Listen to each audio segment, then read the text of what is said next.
¿Qué pasa, Mix? Os recomiendo rápidamente libros de autores valencianos o sobre Valencia que regalar estas navidades. Empezamos con un Buscando a Wally en la ciudad de Ecosistema Valencia. Buenísimo. Nos vamos por aquí, nos vamos a Rafael Solaz. La Valencia canalla, súper interesante. La Valencia del más allá, también de Rafael Solaz, súper agotado también. También agotado, podríamos decir, Llegendes de la ciudad de Valencia. Muy interesante. Nos vamos por aquí, Regreso al Edén, sobre la playa de... Bueno, una familia valenciana en la posguerra, playa de Nazaret, la casa de Paco Roca.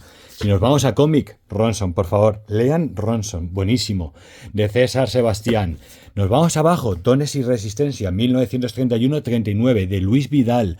Nos vamos por aquí, Josep Renau, el Fata Morgana, si lo encontráis. Podríamos irnos también a la Guía de Valencia del primer franquismo, o Tempestes de Ferro. Si estamos en esos temas, la Valencia de 1931-39, súper interesante. ¿Nos vamos al centro? Pues para irnos al centro, nos vamos al Centro Histórico de Valencia, 8 siglos de arquitectura residencial. Esto es una obra colosal.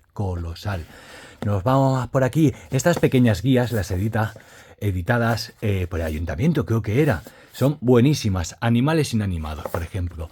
O, si nos queremos ir al río, las rebeliones vianants de Aitana Guía. Buenísimo.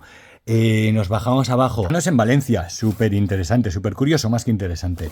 Nos vamos por aquí, nos podemos ir a la editorial Drasanes. Tenemos la Valencia que va a ser. O, muy curioso, donde tenemos de Vicent Baidal, Valencia no se acaba mai. Y seguimos un poquito y vamos a acabar con Houses from el Cabanyal, de Germán Caballero.